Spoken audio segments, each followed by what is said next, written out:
श्रीमद् भागवत महापुराण प्रथम खंड पंचम स्कंद अथ द्वाविंशोध्याय भिन्न भिन्न ग्रहों की स्थिति और गति का वर्णन हिंदी में। राजा परीक्षित ने पूछा, भगवान आपने जो कहा कि यद्यपि भगवान सूर्य राशियों की ओर जाते समय मेरु और ध्रुव को दाईं ओर रखकर चलते मालूम होते हैं, किंतु वस्तुतः उनकी गति दक्षिणावर्त नहीं होती, इस विषय को हम किस प्रकार समझें?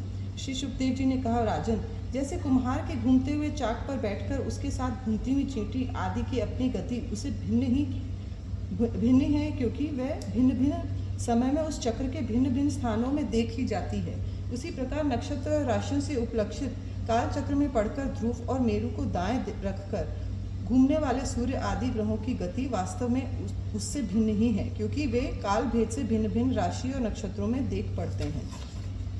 वेद और विद्वान लोग भी जिनकी गति को जानने के लिए उत्सुक रहते हैं, वे साक्षात आदि पुरुष भगवान नारायण ही लोगों के कल्याण और कर्मों की शुद्धि के लिए अपने वेदमय विग्रह काल को 12 मासों में विभक्त कर वसंतादि 6 ऋतुओं में उनके यथा योग्य गुणों का विधान करते हैं। इस लोक में वर्णाश्रम धर्म का अनुसरण करने वाले पुरुष वेद त्रयी द्वारा प्रतिपादित छोटे बड़े कर्मों से इंद्रादि देवताओं के रूप में और योग के साधनों से अंतर्यामी रूप में उनकी श्रद्धापूर्वक आराधना करके सुगमता से ही परम पद प्राप्त कर सकते हैं।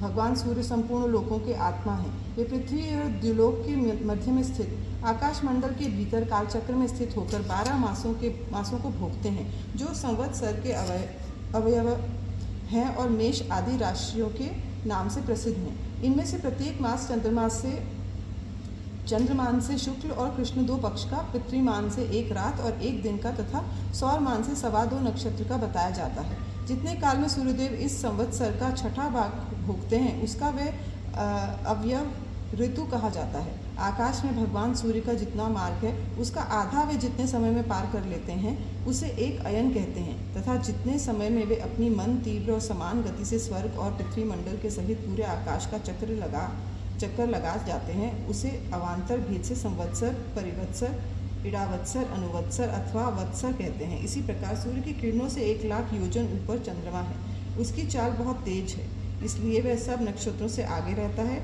ये सूर्य के 1 वर्ष के मार्ग को 1 मास में, 1 मास के मार्ग को 2.25 दिनों में और 1 पक्ष के मार्ग को 1 ही दिन में तय कर लेता है। ये कृष्ण पक्ष में क्षीण होती हुई कलाओं से, पितृगण के और शुक्ल पक्ष में बढ़ती हुई कलाओं से देवताओं के दिन रात का विभाग करता है, तथा 30-30 मुहूर्तों में 1-1 नक्षत्र को पार करता है। अन्नमय और अमृतमय होने के कारण यही समस्त जीवों का प्राण और जीवन है।